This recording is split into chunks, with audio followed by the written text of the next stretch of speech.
Good evening, everyone. I'm Eric Snyder. I'm the Executive Director of the Greater Easthampton Chamber of Commerce. And on behalf of the Chamber and our Legislative Action Committee, I'd like to welcome you all to our Mayoral Candidates Forum, which will be a question and answer session with the Easthampton mayoral candidates on the upcoming November 5th city elections. The purpose of this forum is foremost to find out what our mayoral candidates have to say about our local economy and what their roles and plans are concerning doing business in the city. Questions being posed this evening are derived from responses received from an email survey to our chamber members and to area individuals interested in receiving information on chamber activities. This survey was also shared on various Facebook pages to secure a broad response pool. Every effort has been made to include questions that are unbiased. Before continuing, I'd like to extend the Chamber's thanks to Eastworks for the use of their event space, Easthampton Community Access Television for recording and live streaming tonight's forum. We will note that it will be on local access channels 5 and 20 tomorrow evening at 7 p.m. We'd also like to thank Pioneer Valley Ballet, which is next door to here, for use of their internet connection for the live stream, and Norseman Audio Video Systems providing the audio equipment for tonight's event. It also gives the Chamber great pleasure and thanks to Laura Hutchinson of WWLP TV 22 News for being our forum moderator. Laura is the 5:30 p.m. TV 22 News anchor, host of the station's weekly public affairs program, 22 News in Focus, and has been a past moderator of Massachusetts gubernatorial debates. Laura, thanks for helping us out this evening, and I'll turn the program over to you. Thank you. Thank you. And I want to thank you all for being here today and having me here tonight as well. It's not only an honor to be here in front of you, but it is just so nice to see so many of you here tonight. I know that this is more than we were even expecting. This is a very important race here in Easthampton. It's really important to be a part of the process, and I am just so happy to see so many of you here to participate this evening. So we will get on with it. I'm going to first start off by explaining the format tonight, and if anybody can't hear me as we proceed tonight, please just let me know. I'll speak louder. I'll repeat whatever you need. So earlier this evening, the candidates drew numbers to determine the order in which they'll make their opening statements and reply to the submitted questions. The order tonight and the candidates are, we have from left to right, we have Nancy Sykes, we have David Ewing, we have Herbert Glazier, and we have Karen Cadger. Each candidate will have 2 minutes to give an opening statement, after which the question-answer period will begin. The questions have been selected from those submitted to the Chamber survey. The candidate who answers the question first will have 90 seconds to give his or her answer, followed by the remaining candidates in order to give their answer. After all candidates have responded, each candidate will then have 1 minute to respond in a rebuttal. We'll then continue the next question to the second candidate in the same manner. After all tonight's questions have been answered, each candidate will be allowed 2 minutes each for a closing statement. As noted, the responses will be timed and the candidates will be held to the time frames noted. And we do have a timekeeper here in front, so if you hear a little jingling or see a few signs go up, that's just to let the candidates know that their time is up so we don't have to interrupt them tonight. So we want to thank you again all for being here, and we will begin. The Chamber hopes you find this evening's forum beneficial for you all. Now we did have a drawing earlier, and we found that Nancy Sykes would start us off tonight, so you do have 2 minutes for an opening statement. Thank you, Laura. Thank you, Easthampton. My name is Nancy Sykes, and I want to be your mayor. Tonight, by the end of the program, I hope you will agree with me that you want me to be your mayor. I am the best choice for Easthampton. I believe I am the best choice because of the particular leadership experience that I have had. These past 18 years have been grand for Easthampton. And Easthampton is having a buzz right now. People are talking about us. People are writing about us. People are saying, I want to move there. People are saying, I want to come there. People are saying, oh, you're running for mayor of Easthampton. So now is the perfect time for us to continue, not to be static, but to grow into the model city of the 21st century. And my leadership experience will enable us to do that. It is the perfect time for the experience that I have had. I have had years of building and knowing my leadership style. It is built on collaboration, it is built on planning, it is built on listening, it is built on talking to people and hearing what they have to say. And I want to do that for you, Easthampton. I will not go into the mayor's office at a running pace. I will open the door slowly, and I will look around with you to see what the new perspectives are for our future. Thank you. Mr. Ewing, you have 2 minutes. Good evening. I'm Dave Ewing. I think Mike Tosnick has done a very commendable job over the last 18 years, but now that he's going to be gone, we need to continue this revival that we're having in this city. And the way to continue that is proven leadership. I have over 20 plus years of proven corporate leadership, corporate management skills. I have formal business and finance education. I have decades of leadership roles in volunteer organizations. But most importantly, I have a vision for the city's future. A vision that encompasses a perfect balance of the commercial, residential, and open space that we have, keeping that and building on that. In my own community, we have 12 brand new houses in the last 6 months, all landscaped to fit in with the community. The tax rates on those makes a bigger pie. There's only so many pieces in the pie, but it needs to keep growing, and we can do that. And we can maintain who we are with the proper leadership. Thank you. Mr. Glazier, you have 2 minutes. Yes, I'm Herbert Glazier, and I'm happy to be here. At my age, I'm happy to be anywhere. But we're going to just talk about business. I'm not going to sell myself to you. I've been in the newspapers because I can do amazing things at 85. You can read it in the Gazette. The thing is, we're in a building now that is outstanding. This is the East Works building. It's got 1 million square feet. I mean, 500,000. I exaggerated. It's 500,000, but it's got about 100 identities here, companies, under one roof. That is more than the rest of Easthampton altogether. And I can relate to this business because it's old. It's older than me. It's 13 years older than me. And it's a beautiful building. This building was built in 1915 during World War I. That was before my time. But look what they built. It even has a parking lot out here that I come by at 2 o'clock for the last couple of days, so I can inform you on this. It's always full. So this building has a lot to say. And believe me, I have a lot to say, but I only got 30 seconds left.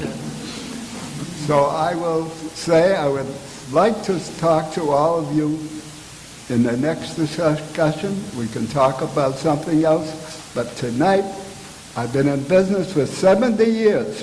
Nobody would hire me. Always in business by myself. I know business. Thank you. Mrs. Cadger, 2 minutes. Hi, my name is Karen Cadger, and I've lived in Easthampton for more than 34 years. My husband, Bob, is a veteran. and we've been married for 38 years. We have 2 children, Matthew and Katie. They were both born in Easthampton and educated in the Easthampton school system. I'm proud to be a candidate for mayor, and let me tell you why. Running for mayor is just an extension of the commitment I have to public service. Easthampton's a terrific community.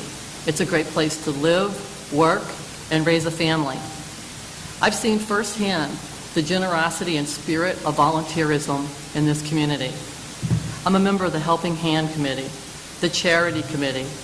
I'm the Toy Program Coordinator and a friend of the Council on Aging. I'm also a past senior companion and a former board member of the Easthampton Community Center. Most people know me, however, as Karen in the mayor's office because I've worked there for the city for 19 years. I know how things work, and I know how to get things done. I've established relationships with department heads and with our state legislature. I know how to create and manage budgets. I know how to obtain state funding, which is so vital to our municipal operations. I believe my experience makes me uniquely qualified to be the next mayor of Easthampton. We are investing in our schools to provide the best education for our students. We need to do more, and we will do more for our students and our seniors. This city is fiscally sound. We have a first-rate public safety system. We have a robust business community and a vibrant arts community. I am confident that I have the vision, the skills, and the commitment to lead Easthampton into a better future and a brighter future together. Thank you. Okay, thank you all very much. We're going to move on to the question-answer portion of tonight's forum. Mrs. Sykes is going to have the first question tonight, and then each candidate will answer the same question. You'll have 90 seconds to answer this. Okay. Your question is, recently, the Easthampton Chamber, in conjunction with Mass Department of Transportation, provided a very creative solution for the posting of signs for businesses struggling with the Route 10 bridge closure. Current policy is to not deviate from standard permitting process. The question is, how creative and involved should the mayor be in these situations? You have 90 seconds. Well, I applaud the creativeness on which that situation was handled. And I think that there does come a time, no matter what the ordinance may be, and I do understand the law. As a lawyer, I have had to follow the law and practice the law and read the law. But I also know that there comes a time when there is an exception. And I think that in this particular case, with the signs needed to be changed or needed to be put up so citizens, people could get to where they needed to be. And I felt that the chamber dealt with this quite creatively, and I think that it will be possible for the mayor's office and the city council to work together in situations where creativity is needed. I actually believe that human creativity is our city's greatest resource. I know that not everyone agrees with how important creativity is, but I think that sometimes that is what makes the difference in a good decision, an excellent decision, and just the average thing to do. Thank you. Mr. Ewing, same question. The mayor should be very involved in this decision because the mayor is the leader of the city. In a case where a situation like this is stymied in fact, the duty of the mayor is to step up, fix it, and do the proper thing. I'm sorry, I didn't quite get the question, so I want to could you just give me the essence of it? Sure. I'll Okay, I reread the appreciate question that. for you. Yep. Recently, the Easthampton Chamber, in conjunction with Mass DOT, provided the solution for posting of signs for businesses struggling with the Route 10 bridge closure. Current policy is to not deviate from the standard permitting process. The question is, how creative and involved do you think the mayor should be in these types of situations? Well, the mayor has to have the masses on his mind all the time. It seems it would be expensive to have signs, like I just heard somebody say. And it just makes common sense. If a law or anything or an ordinance is not working well for the majority of the people, it has to be changed. The mayor has to govern. He is the administrator. So that's his job. Period. Thank you. Well, I think the sign ordinance was probably one of the most controversial things that hit the city in a long time. It was a 2-year process that business community members and different officials were involved in. The mayor's office definitely needs to be involved in any way, shape, or form. And this particular problem definitely had to be creative. I think the city was so concerned about the loss of business for the business owners on the other side of the bridge. And when the zoning ordinances are put into effect and your zoning enforcement officer is doing his job, just enforcing that, it becomes a problem for the businesses. So this was an extreme situation. Had the businesses thought of it ahead of time and, maybe had done some special permitting, but that wasn't the fact, and it needed to be handled, and it needed to be handled right away. And I know I received many calls about it. I worked with Heritage Farm and some of the other business communities on that, and it was an extreme hardship for them. And rectifying the situation as fast as possible was the only way to go. And you need to be creative and involved constantly. Thank you. Okay, and we'll move on to rebuttals. I think I would just add one thing that has been said. Yes, I do think it would have been really great if businesses had thought that this was going to be a problem ahead of time and filed for a permit. But I think it's also important when I am in the mayor's office that I think of things like this ahead of time, that I am aware of what is happening and what might need to be done. So I think that the mayor, being mayor or being in the mayor's office, you must always be alert to what your community is having to deal with as best you can, because you've got a lot of people telling you about it. You've got your heads of departments. You've got your staff. So you really need to keep yourself informed and on the pulse of what the people are going to need. I commend Mike Tosnick for taking the action that he did. I said just about everything. I think the Chamber of Commerce was very, very involved with the whole bridge thing, informing people, our DPW, and the mayor's office. I think the number one thing was communication, so people would know what problems the businesses were facing and how to take care of it. I think everybody tried their best to inform the public of what was happening with the bridge closing, but it's just sometimes impossible. It's easy to see things after the fact. Sometimes it's just a little hard to eliminate them before you even know the problem existed. But I think the chamber and the city offices acted immediately on it and took care of the situation. And in the end, that's all that really matters, is that the businesses were happy, and when they're happy, we're happy. Thank you. Okay, we'll move on to question number 2. Mr. Ewing, this is going to be your question first. Considerable attention has been given to efforts to promote the Cottage Street Cultural District designation, fund a boardwalk around the pond, etc. If elected, how would you assure that infrastructure issues such as poor traffic patterns downtown, inadequate parking throughout the city, and poor grounds maintenance are corrected?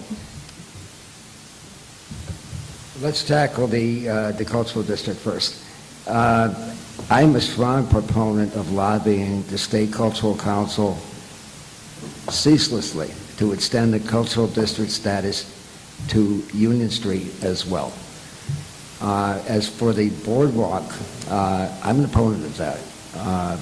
In my previous town that I lived in, the city was sold a bill of goods to buy a golf course. It was going to make money for the city. And they bought it, and then it never made any money. And then they said they needed a clubhouse so that the golfers could sit down and have a beer afterwards, and they built the clubhouse. The city can't now sell that because it's built on conservation land, and it's costing the city $600,000 a year. They're laying off policemen, they're laying off firemen, they're laying off teachers, and I just don't think Easthampton should be caught in something like that. Who's going to pay for the policing? Who's going to pay for the maintenance? Who's going to pay for the upkeep? Our Parks Department is already straight out. We need to think about that. Well, I heard you say if you were mayor, the only thing I can tell you about myself, I can do things with less money and get them done in a bigger way. And that's what I hope to do when I'm mayor. And I say, my pictures have been in paper, right here, full page, that I do things unbelievable at 85. I want to get people to vote for me so they're not stuck with the past 16 years, which I could do in 2. Mrs. Cadger. The cultural district and the boardwalk, to me, go hand in hand. The boardwalk would be a stimulus of our downtown, there's no doubt about it. The Parks and Recreation Commission are so excited about this project. If this boardwalk, if we are approved for the grant, we need to be shovel-ready by July 1st, and we're doing everything we can to be there if it happens. The Parks and Rec have decided they take care of also the cemetery area, which is right next to it, and the boardwalk. Now, if you look at the design of the boardwalk, it'll actually take care of a lot of the weeding area because it'll be fitting right over there and extenuate right over the water. Right now we have consultants looking at the Union Street area because of parking, because of pedestrian safety, and there definitely are concerns there. That's why we've hired consultants through grants, and that's why we're looking at that and hoping to rectify that situation. But to have a boardwalk that would make Easthampton a destination location is exactly what we're looking for. And the cultural district would just feed right into it, and it would just support the businesses that are there. I think it's a win-win situation. And any of the things to work out along that are just technicalities. Thank you. Well, you've hit upon one of my favorite subjects. As I understand the question, it was, as mayor, how am I going to guarantee that we take care of the traffic pattern and the maintenance issues? I think that's a huge question because I have seen the plans for the boardwalk, and they look beautiful, and of course I embrace the cultural district. Who doesn't? But I think the question is, what are we going to do to make sure that we can take care of what we build and that we can maintain what we have? You know, and I know, there isn't anything that you ever do or build that doesn't take maintenance. It just doesn't happen. So who is going to pay for the maintenance of new things that we get? We get grants to build them. We do rarely, it can happen, but rarely do we get grants to maintain them. Look around Easthampton. We have things that are not being maintained. I just visited our beautiful safety complex. In the police side of the safety complex, the ceiling in the men's bathroom is falling down. There is mold all over the top of some of the rooms in there. So we need to make sure when we get something beautiful for our city that we maintain it. Mr. Ewing, you can start off the rebuttals. The grant that's been applied for has strings. For the boardwalk project, it must be designated a park, and as such, it must be maintained by the Parks Department. The Parks Department right now already has all they can handle. Well, I'd like to say that getting my name so I could be here, I asked people, what their grievances were, and one of them was potholes. So I'm going to look into that and find out, and I'm pretty sure not all potholes are alike, and some of them small ones should be filled in right away. That would save money. And maintenance is something that's a continuous thing. We got to make Easthampton very healthy, very safe for its citizens. If it means putting in a bigger watt bulb at crosswalks, that's really very inexpensive. You've got to take care of the little things before they become big things and they become very expensive. We are not going to get money to repave the streets. Some of them, yes, but not really. And I'm a little surprised that we're not talking more about business here. We're talking more about the way things are going. I guess I like to look at things in a more positive way. This is the Chamber of Commerce that's putting on this event. So to me, I think the city needs to be so pro-business, and that's what my administration would be. So to not consider boardwalks and just constantly look at negatives, things that need to be fixed, things that need to be done, I think that isn't the outlook I would go. I would move ahead forward in a positive way. And when you're looking at something that would make us a destination location and the things that are in the way are upkeep, of course we have upkeep. Of course we need to upkeep our buildings. I think everybody knows the tight budgets that we've been under since the year 2008. These are difficult times. I think what we could do is work together and by having an open administration and opening the lines of communication, maybe we could get some volunteerism. We already have a lot of volunteerism. I don't mean to insult anybody in any way, but beautification committees that could look at our different buildings. I know I myself have a lot of ideas for the 50 Payson Avenue. Oh, I'm sorry, thank you. That's our time. I think that I do believe in being positive. I have lived my life being positive. But I think a leader has to have the courage to ask the questions that will motivate the people she is working with around her. And I think that it is really important to not just embrace something because it is so beautiful for our city. I want that beauty for our city. What could bring business in more than beauty?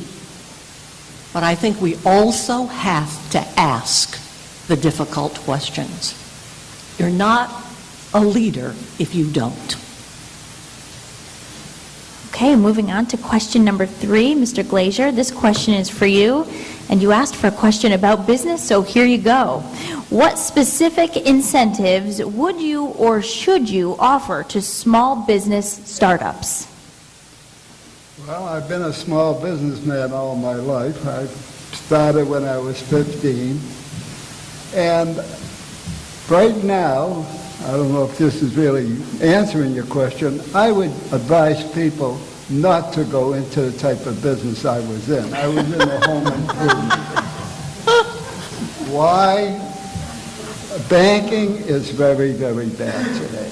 I used to be an FHA dealer, 5%. Both husband and wife made a good living, never had to worry about their mortgage. I come along, let me build you a nice porch. Oh, fine. I showed pictures of some I'd done, got the job. It was financed, usually through Norfolk County Trust or Brookline Trust or any of the big banks. They all wanted the business. Now it's turned around. We've got foreclosures. That's hurting business. We don't have money coming into Easthampton. I want to create, not businesses here, but some small factories. I got some plans for that. If we have people working, they're going to spend money. We're not going to have to build more businesses. We got to make the business we have survive. No boards on plazas. Do you ever see a plaza that's boarded up? It's terrible looking. It shows it's run down. And we can't have that. I don't see that here in Easthampton. Yeah.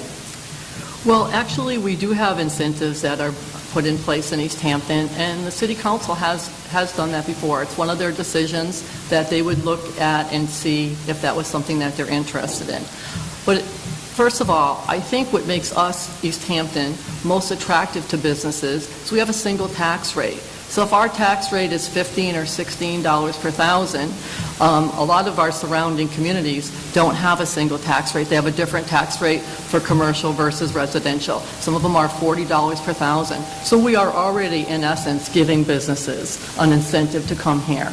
And I think what most people would realize is what would attract businesses to come here is attractive businesses. Businesses don't want to go to blighted communities. They're looking for a community with strong public safety, good schools, community volunteerism. And Easthampton has all that. We also support our businesses in any way, shape, or form we can with upcoming grants. There's a lot of times there's startup grants that our grants department and our city planner work right along with the businesses on. Mrs. Sykes? I think that we can certainly offer for our businesses, if I understand correctly the question, what incentives can we offer for businesses that have already started up or trying to start up? Well, I'll go with both. If you are planning to start a business in Easthampton, I think it's essential that you know exactly what is expected of you.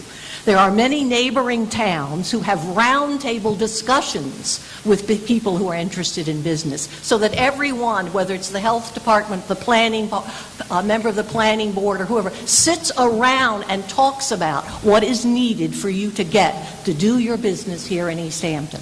Also, there's another town in that state called Connecticut that has a checklist that someone who wants to start a business is handed, and they know exactly what it is they must do. So I think it's important that we let our people we have outreach to let people know what we offer them here in Easthampton if they want to start a business. And also, let's not forget all the other things that businesses need. They need good internet connection available to them in the city. They need tax incentives, as has been mentioned by others. And also they need to know about where workshops can be found and where they can go, and learn more about how to keep their business up and running. Thank you. The most important thing we can do to encourage small business to come into our city is a commitment to fair and equitable tax rates. A business won't come in if it doesn't know what's going to happen to its taxes in the next year or 2 or 5 years. On top of that, public safety. What can we do here that you can't do in some neighboring communities? We can walk on our streets. Well, I had a suggestion box, went around to the businesses here in Easthampton because I wanted to be prepared for tonight. And my question was, if I'm mayor, how can I help you? And they couldn't give me an answer except one person put this card in. And he's in the spa business. He's across the street from the Big Y.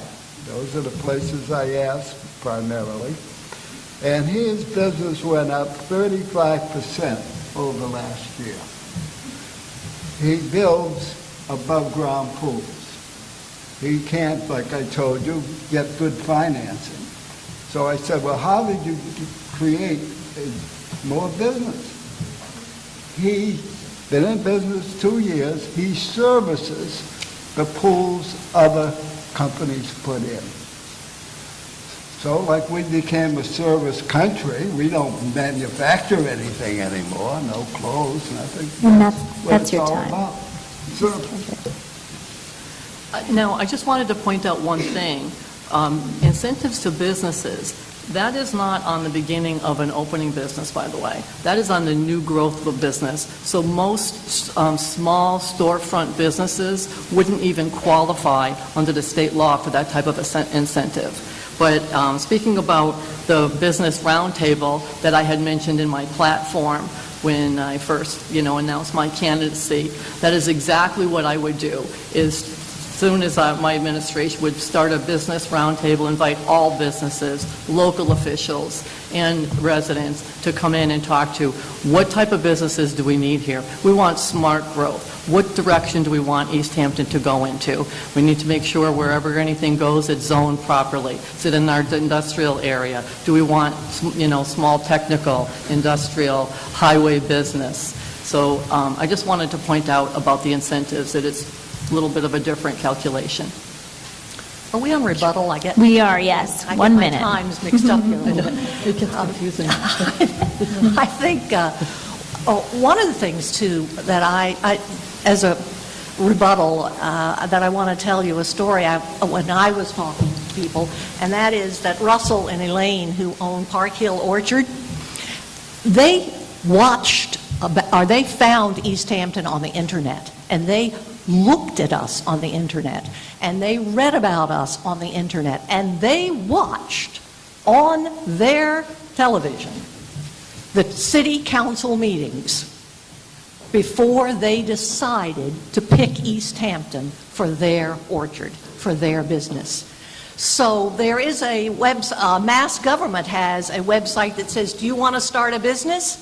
And you go to it and you punch in the town of Easthampton, and up will come our unemployment rate, up will come our tax rate, up will come all the cherry sheets from Boston that for the last 5 years. So you can find out a lot that way. Best. Okay, we're moving on to our next We, the question. people, to create and keep these businesses going, have to shop That was, right here. I'm sorry, I Mr. want you Glazier, that guys was the going end to of the, Walmart. that was the end of the rebuttals there. I'm sorry about that. We're going to move on to the next question now. Oh, I'm jumping. You, I know, it's not, it's That a was- little confusing. okay, we're moving on to the next question. Mrs. Cadger, you're going to take this.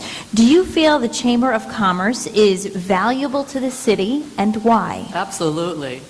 They are, the city and the Chamber of Commerce, along with every business, should work together. That's why I had suggested a business roundtable. It is vital for the Chamber to promote business, and it is vital for the city to promote business. We need to work together. We are a team. This is our community. We need to look forward in a positive direction, see what type of growth we want. Like I said, we need smart growth and make our plan for the future. And I think without a doubt, the Chamber of Commerce is absolutely vital to our community. They can also help out in promoting the same way that our city planner's office and works along with the Economic Development Commission. And I was just talking to the city planner about how important it is to even go regional, to just get outside our area through greater Western Mass and even outside the state to look for businesses and bring them into our town. Okay. Mrs. Sykes, same question.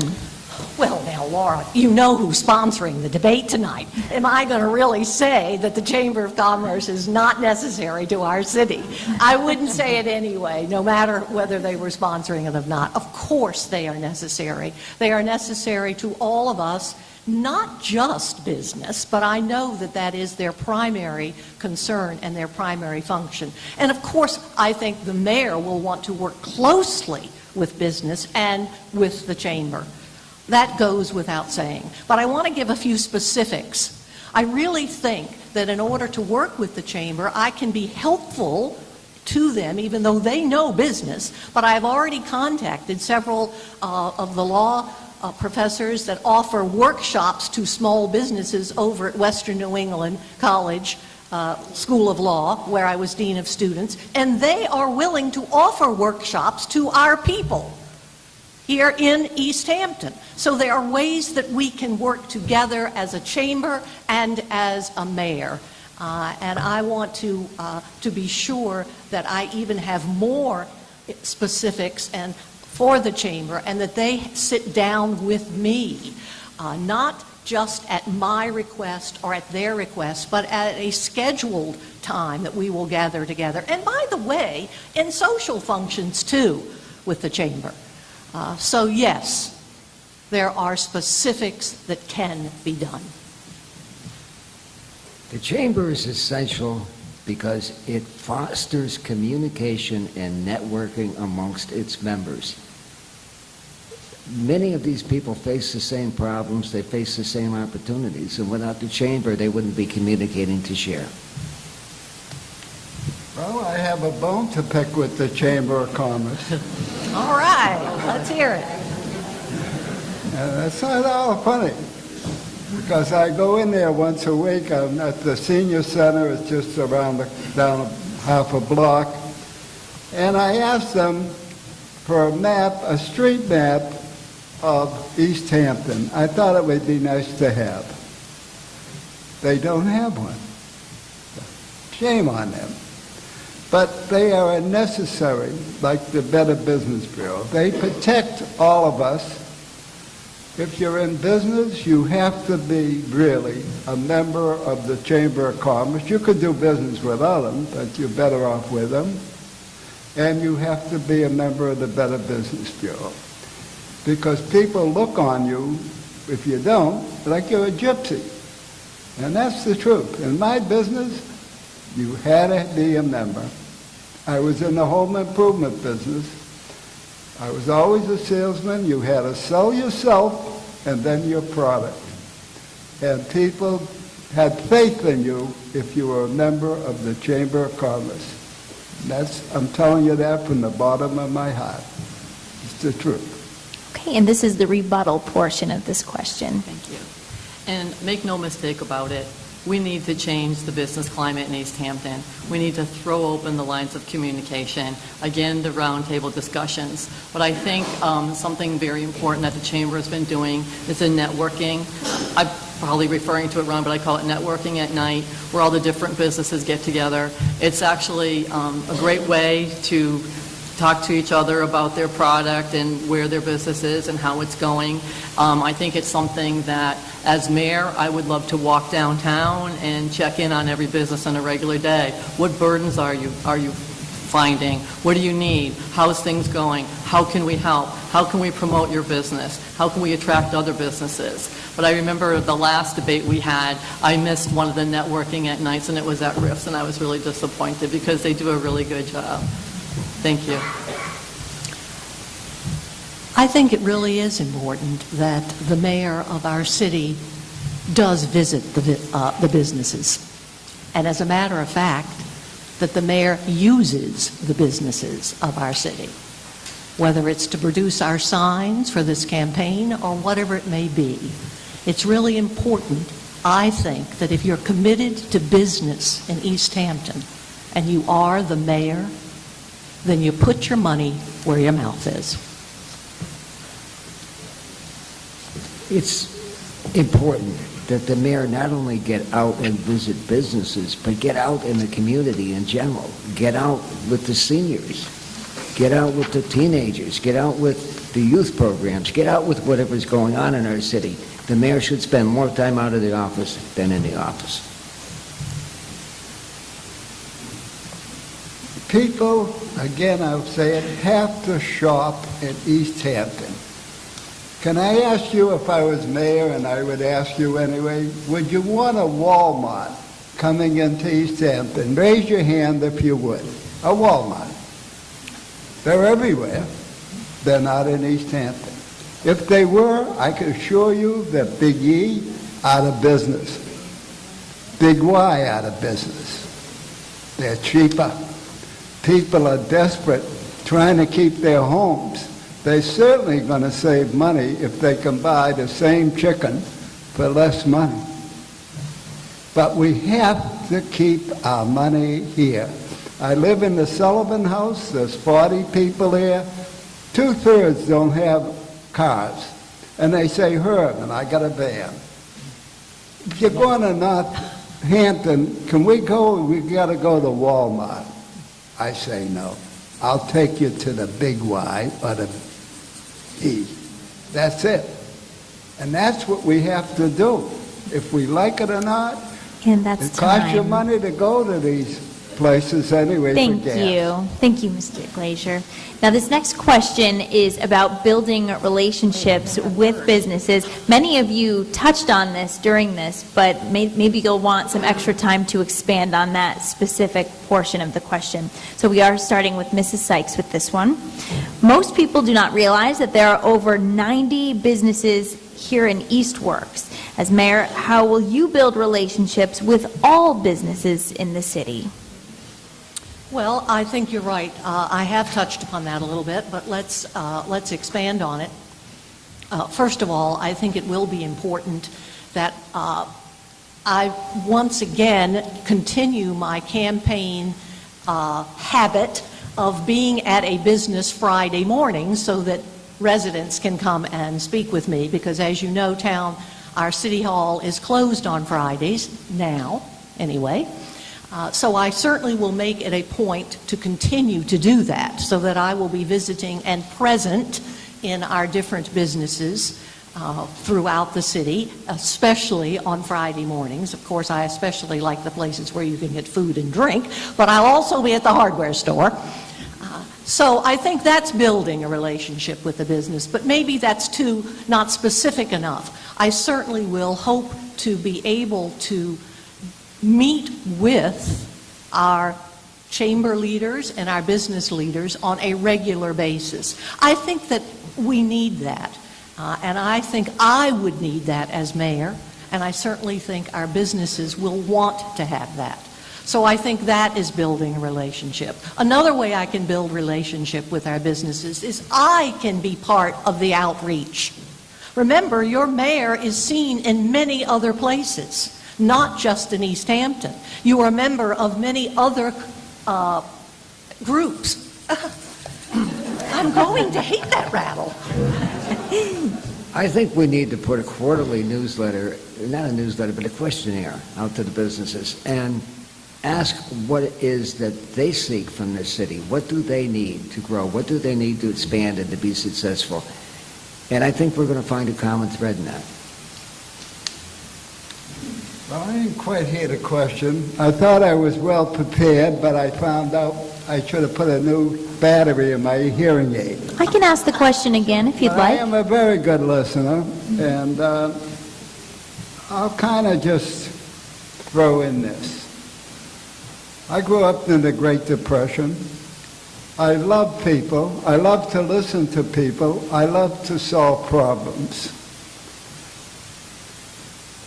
What happened to we the people? When we live in a government where 400 people control it. That's on CNN. They lying to us? And I don't understand that.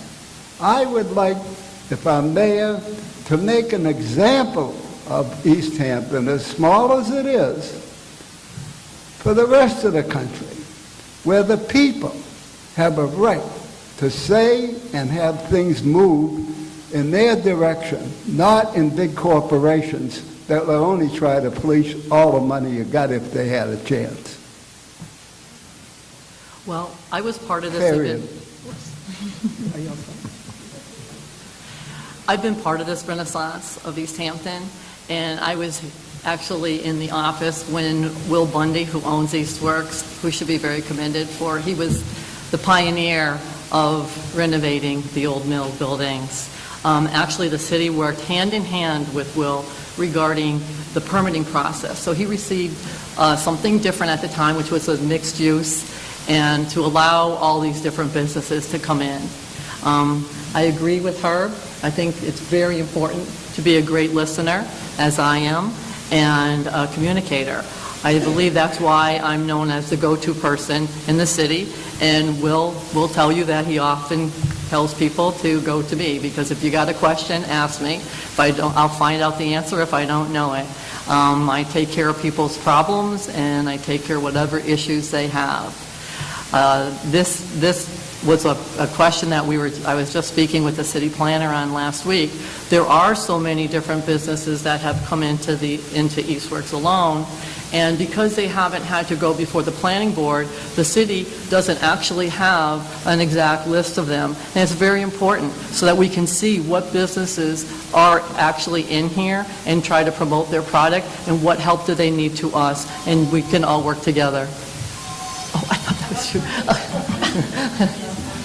That's a new sound. That's okay. Thank you. Thank you. Okay, and this is the rebuttal portion, so go ahead.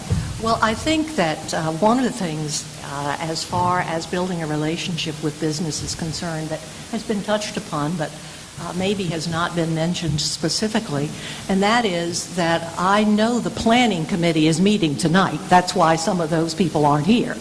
They actually have a meeting tonight. And I know that in our master plan that was adopted by Easthampton, there is talk in that master plan of hiring a director of development. And I know that there is also another committee that is prevalent in Easthampton now, and that is implementation of the master plan.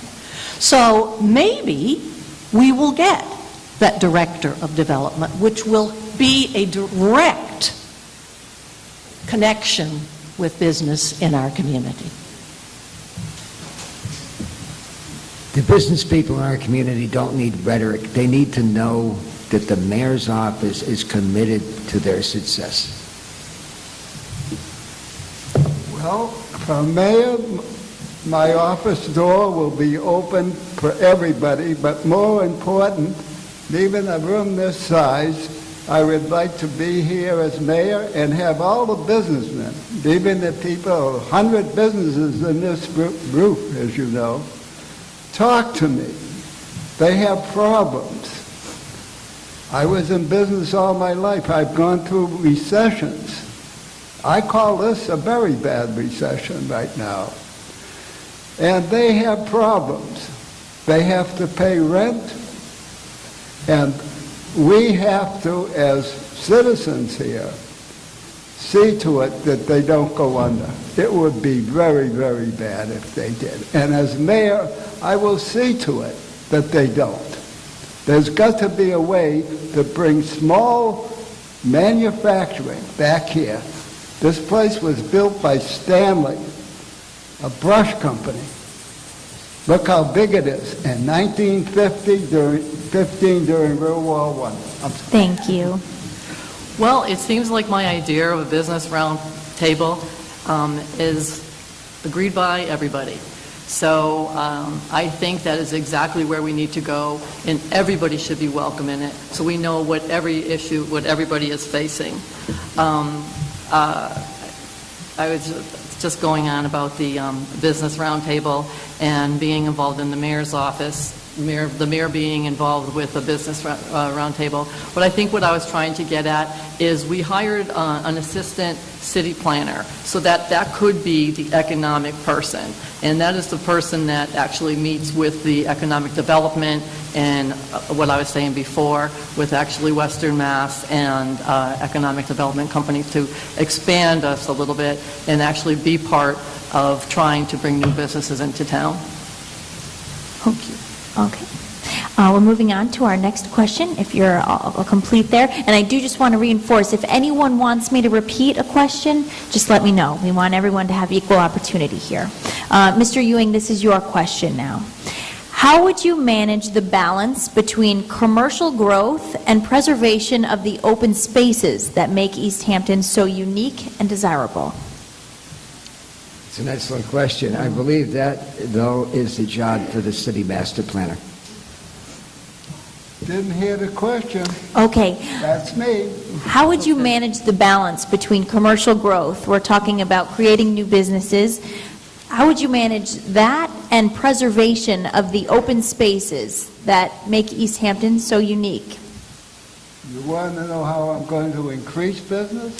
No, how would you manage the balance between preserving the open spaces in Easthampton? Many people love the open spaces here. How would you manage the balance between the open spaces and bringing in commercial business? Bringing in new business? Sure, yeah. I don't. You don't understand the question? No, Okay. I'm sorry. This No, hearing that's aid okay. man How would And I you, want to apologize to No, everybody. I'll try. I really hear better than this, but the battery is gone.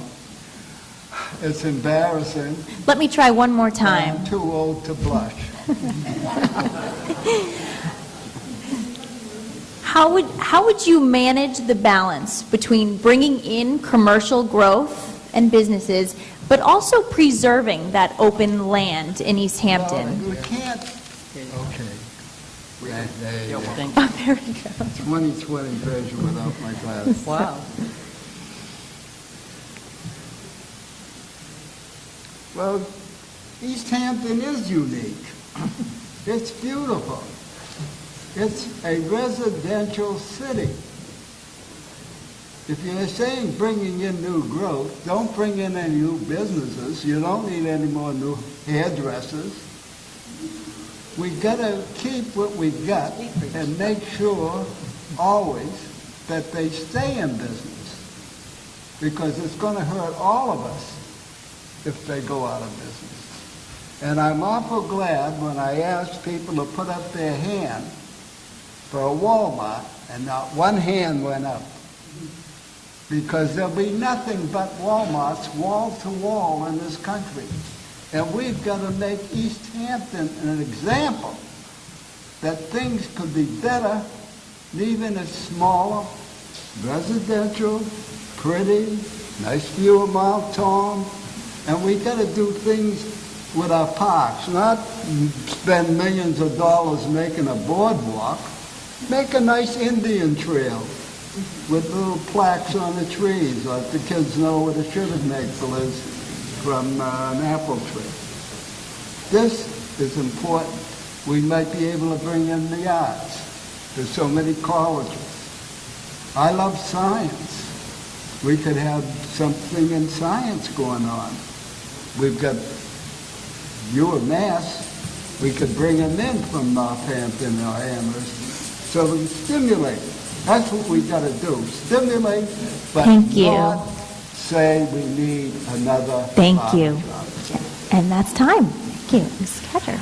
I agree with Mr. Glazier. I think what he's talking about when he mentions Walmarts, what we really want is smart growth. I think people don't want the big box, and he's absolutely correct. If we were to get a Walmart into where we have our highway district business, that would definitely probably just squish our downtown. That's not what we're looking for here in East Hampton. I've always been really happy that places like Walmart aren't interested in us because they think we're too small. Well, that's perfectly fine with us. As far as keeping our open space, we've had a lot of agricultural preservation in East Hampton. Our arts in the orchard is just one example of that. Where our growth is outlined with our vision. We have a master plan and a vision of East Hampton, and that's why things are zoned highway business, small business, agricultural preservation, and it's very important that we all work together to see where we want East Hampton to go. Thank you. Well, I think perhaps many of you participated in the open space survey that was held in the city, and the Open Space Committee has put together a wonderful draft proposal, and they have published, obviously, what you want as far as open space is concerned. And we must pay attention to that, although I have to tell you, the number one thing you want is a dog park. And I don't know that we're going to get that. But still, we are committed as a community to maintaining our open space. You want to keep the parks. You want more parks. You want to keep the pond. You want it to be used. So we are committed, and don't forget our agricultural community here. That was one of the major values that this city, our town, was founded on years and years ago. We're not going to forget them. But there is a balance. That was the question. How do you balance the desire for open space, the need of open space, with commercial growth? You do it with two words. You do it with creative development. Actually, Burns Maxine makes it 4 words, because she has showed us what you can do with creative development. and not lose the open space or the beauty, but use it as part of that development. Okay, and this is the rebuttal portion. A perfect example of creative use of space like this is the community I live in, the Treehouse community. Like I said, over the last 6 months, there's been 12 new homes built there, and come out and see it, drive through. It's absolutely gorgeous, the way the open space has been maintained. That's what we need to look at, that's what we need to model, and that's what we need to do in the future throughout the rest of the city. I answered this question to my best ability already. Okay, go ahead, Ms. Cadger. Okay, and would you like a rebuttal as well? I think not. Okay, all right, very good. We're going to move on to the next question. Mr. Glazier, this is your question. Oh, good, I hope I hear it. If you don't, we'll bring it over. How can Route 10 be developed with minimal effects on the established neighborhoods? You want me to improve the neighborhoods? Is that what? Talk about how Route 10 can be developed with minimal effects on the established neighborhoods there. Well, Route 10, I guess, goes all the way up to the Big Y. After that, it becomes Northampton.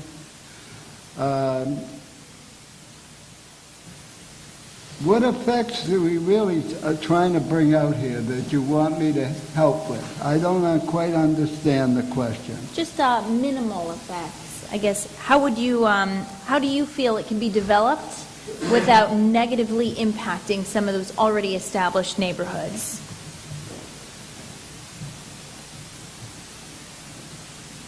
Well, it sounds like you're trying to ask me how things could be better along Route 10. Sure, we can talk about that. Okay, well, that's a good question. I'm trying to think of a good answer. Or how would you develop it without negatively impacting those Well, neighborhoods? you're talking business-wise, how can you develop it? Sure. Well, Yep. luckily, Big Y has a beautiful parking lot. When I see business on Union Street with no parking, you know, sometimes I'd like to go into a certain store, but the parking is filled, you know, the street parking, that Sorry. it makes me go by. I can't park. Everything is with the automobile today. And Easthampton doesn't have the best streets for automobiles. It needs parking lots. It appears we're at our time. I'm But sorry old about people that. can't walk that far, so they're not going to park a block away. I'm sorry, Mr. Glazier. It Right. appears we've reached our time, but there will be your rebuttal Right. period as I well. really, really believe that's why there's 100 businesses in this building. I'm sorry, I'm going to have to stop you there, just in the interest of time. I'm sorry. We're going to move on, though, and you'll still have a chance at a rebuttal, okay? Okay. Mrs. Catcher, same question. Okay, I think proper zoning is the key here. I don't know if many of you will remember, but a while back, where True Heart Drive is, near the other end of Route 10, there was talk about a business coming in. I think most people felt that the rumor was Walmart. Well, what happened was it wasn't zoned for Walmart. So the citizens of Easthampton, spearheaded by the neighborhood right there, True Heart Drive, got together and had many hearings, and it had to be voted on, and they turned it down. So if you'll notice, that land is just open space right now. It's, there's nothing was developed on there. So we have to be very careful with our zoning. And we have to make sure when we have any residential areas that the zoning fits with that residential area, so nobody gets stuck with that type of thing. Nobody wants a business shoved down their throat. Thank you. You still got 30 seconds. You still have 30 seconds. So I think that's happening on the other end of town now, where the Highland Avenue area is and Route 10. So I think we have to be very careful as to what businesses are going in there, making sure they're properly permitted, public hearings, neighborhood input. It's all very important when these are people's houses. Thank you. Mrs. Sykes, it's your question. Well, I know that this has been a concern, because I attended several of the committee meetings that were held as far as discussing recommendations for the development or what to do as far as the Route 10 corridor was concerned. And I attended the meeting where the results were presented. It was very interesting, very thorough, and it is now in front of the planning board. Their recommendations that were made. And of course, I can't go through in my 90 seconds all those recommendations. Some of them were excellent. Some of them were very beneficial to what could happen on Route 10. But I think the question that I must answer is, how do we develop, or how do we do something with Route 10 with minimal impact on the residential? And there is one way you can do it.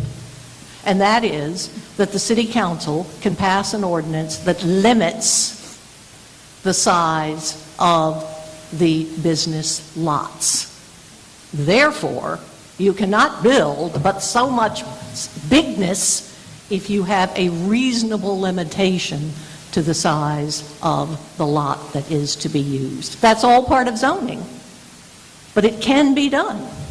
There can be a balance, as is always true in a city, between what the individual wants and what is best for the city.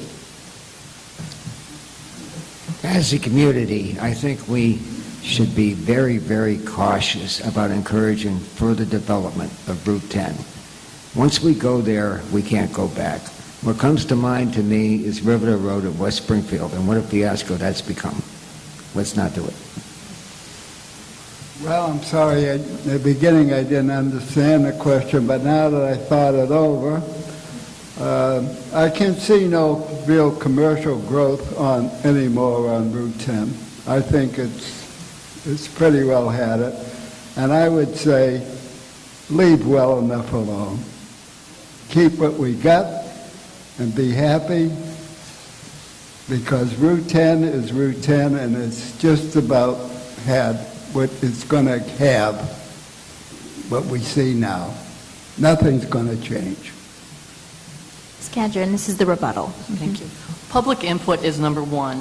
Our city officials, meaning the city councilors, are in charge of changing zoning, and they work very well with the public.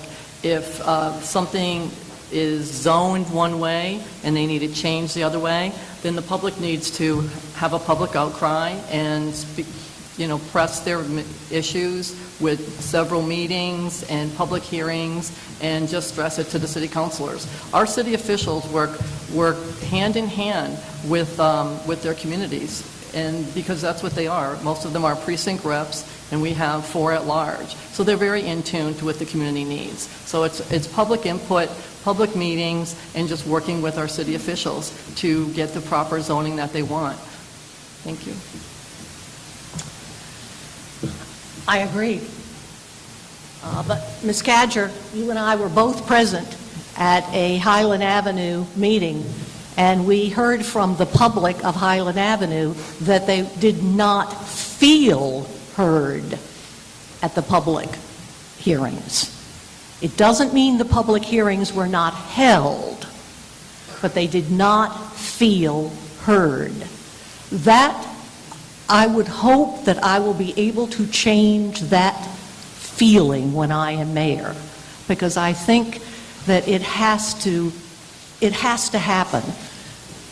Our people in Easthampton have to feel that they are listened to, and the public hearing is important. Now, I have to say that I kind of disagree with the idea that we can do nothing more on Route 10, that we must keep it exactly as it is. What if we had said that a couple of years ago? We'd never have Captain Jack's.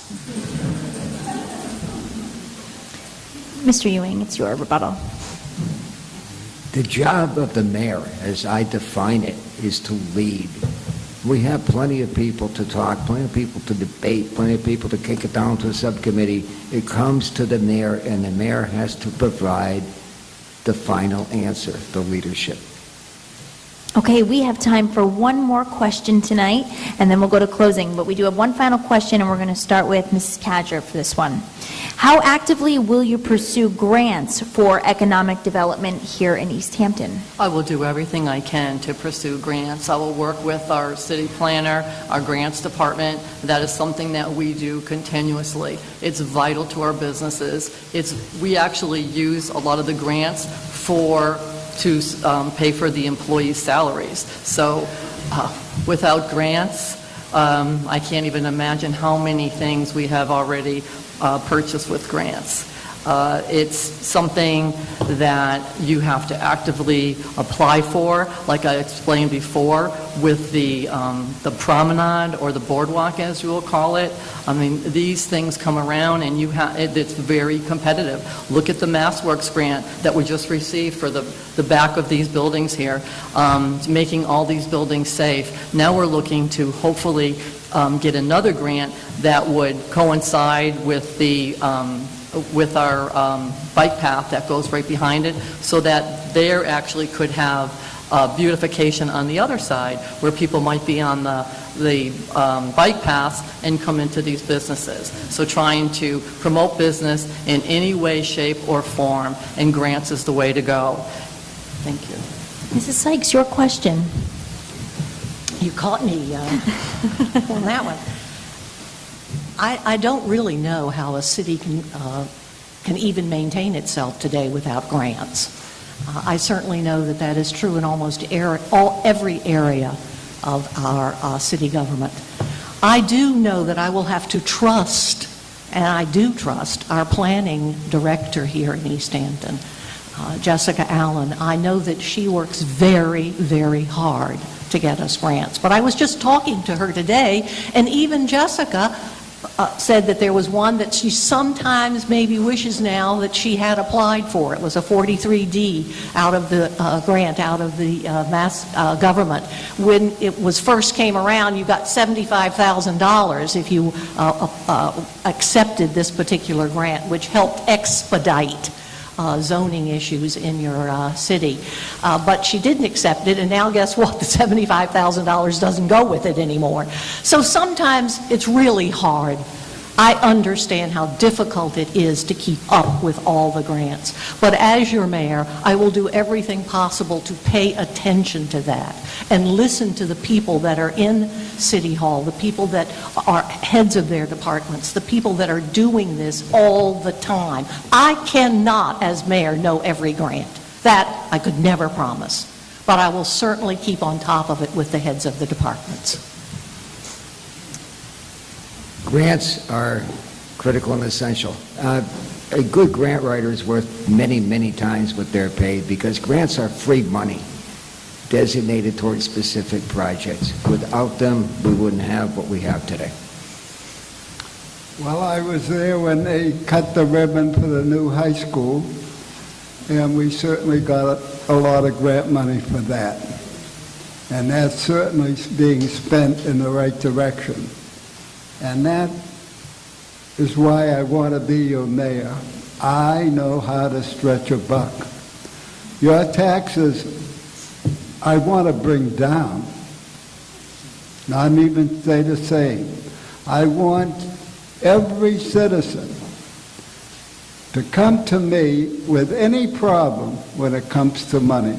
I'm good in squeezing a buck and getting our money's worth on what we do.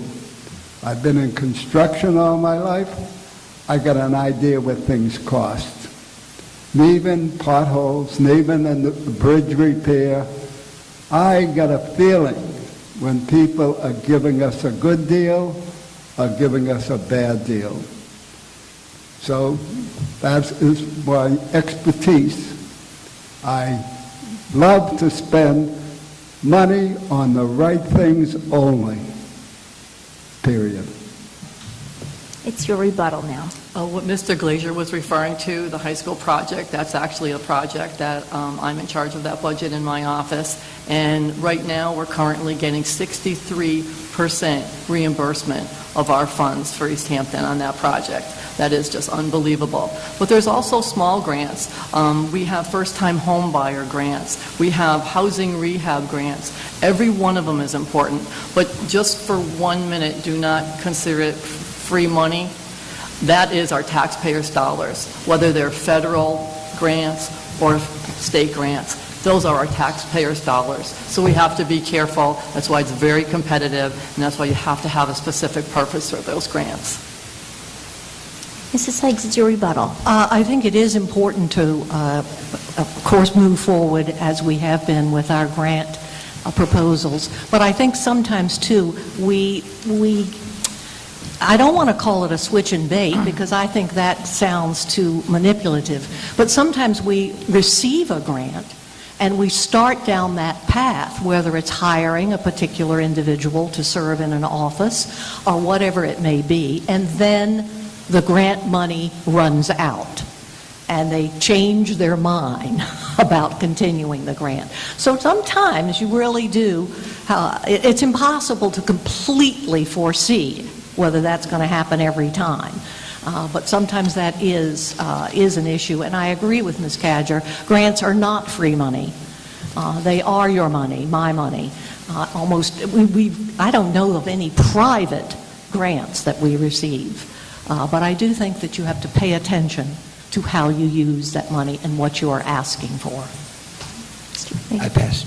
Okay, and Mr. Glazier, it's your rebuttal on this question. I guess that's about it for me. Okay. I said it all. Very good. Well, then that wraps up our question and answer portion of this debate tonight. We're going to move on to closing statements.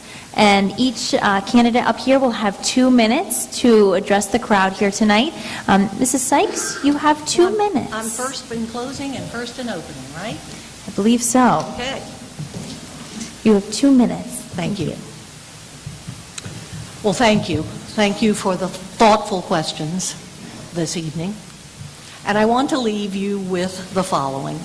I started out by saying I was the best candidate to serve, the best choice, I want to say, the best choice to serve as your mayor, your next mayor in Easthampton. So tonight I want to end with giving you the reasons why I am the best choice.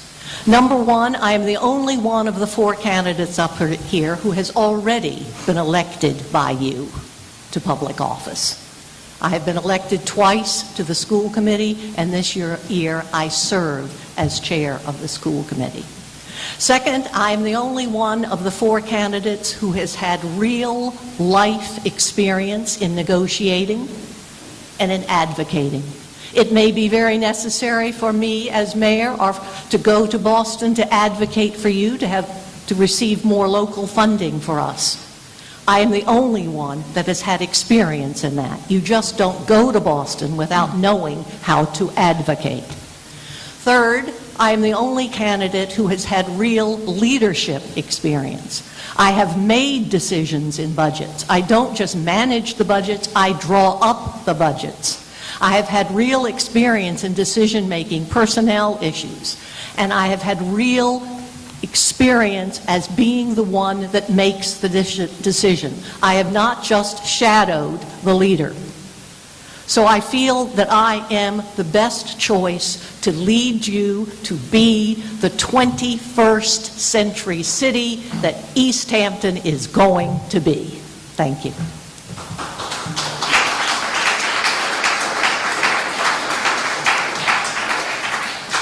When you go to the polls to vote, it's going to come down to which candidate you believe in and which vision you believe in and which definition of your mayor you want to believe in. I feel I'm the best candidate for that. I have over 20 years of corporate leadership experience, true, proven leadership experience. I have over 10 years of elected experience in my previous community. I'm the only candidate that has 10 years of elected experience. I'm the only candidate that has that 20-plus years of management, corporate leadership experience. I believe I have the best vision for us. I have a master plan. I have a platform on paper. I believe I'm the only candidate that does. I'll share it with any of you. Thank you.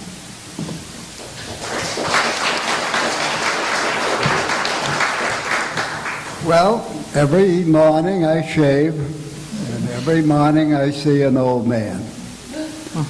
And I got to almost ask you a question. If you've been happy in the last 16 years, don't vote for me. The people that signed and said, we'd like to see you mayor, when I went out to get my 100 names, told me they weren't happy, but they would vote for me. They'd take a chance on this old man because they know I do things. I've been in the papers where I do things. Full-page ads, built a boat, a sailboat in 4 hours. Have a 93 car van, put not 2, that's all it needed to pass inspection, 6 ball joints. If any of you men fix cars, I laid on my back and put them in. I do things. I know how to spend money, and money is going to be this city's biggest problem if it's not its biggest problem now. And I will do more in 2 years than what happened in the last 16. I know I can do it. But my primary doctor, I got 2 doctors, by the way, told me, tell them you can run for 3 terms. That's 6 years. So give me 6 years, and I'll put smiles on your face, and you'll have money in your pocket, and you won't have to worry about banks taking over your homes or boarded up businesses. Because if you don't, and things stay the same for the next 16 years, I can say, I don't even want to be around to see it. Thank you.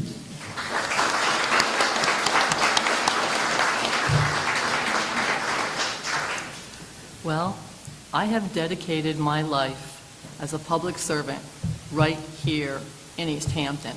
I'm the only candidate that has lived here 34 years. I am the only candidate that has had 2 children that went to the Easthampton schools. I know where the schools were, I know where they are now, and I know where they need to go. I've worked hand in hand with the businesses in this community for 19 years. I am the only candidate that has had the type of volunteer in this community. I have volunteered in anything that has been happening since I've moved here in 1979. As far as the businesses, I help them in any way, shape, or form I can with the permitting process and the licensing process. And I am definitely the only candidate that can say, I have been mayor. When the mayor is fortunate enough to go on vacation, he has to, per charter, appoint me as acting mayor. And that provides me with the duties and the ability to do the job. How do I know it's a grueling job? Because I've done it. This is no whim. This is no piece of cake job. If you think you can pop into town and do this job, you seriously need to think again. It is a 10 to 12 hour, sometimes 7-day-a-week job. And I know it because I've done it. I've been there. I've worked hand in hand in that office. And the other thing is, even though our offices are not open on Friday, you'll see me there on Friday, you'll see me there on Saturday, you'll see me there on Sunday. I am there until the job is done because I am a hard-working, dedicated employee, and I have been doing that for 19 years. Thank you.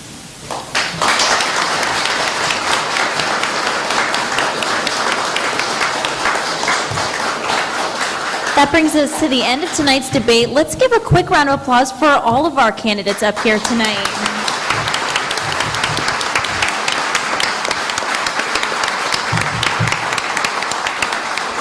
Yes, and a round of applause for our moderator, Ms. Laura Hutchinson from TV 22 News.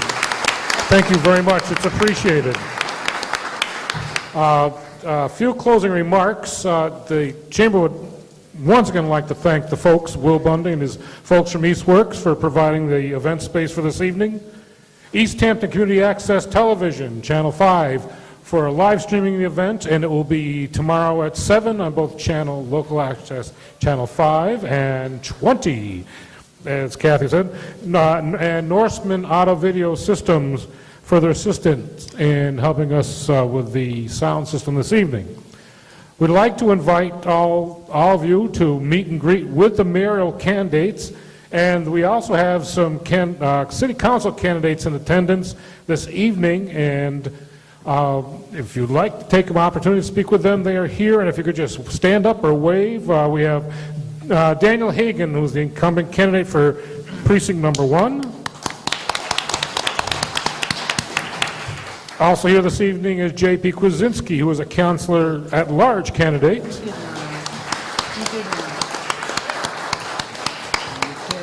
Chester Ogilevich Jr., who is an incumbent candidate for city councilor at large. Tamara Smith, who is a candidate for city councilor at large. Joy Winnie was a candidate, incumbent candidate, councilor precinct number 3. Nathaniel Ziegler, who is the incumbent candidate at large. Down there with his beautiful daughter. And I believe Salem Derby is here. If you stand up, Salem.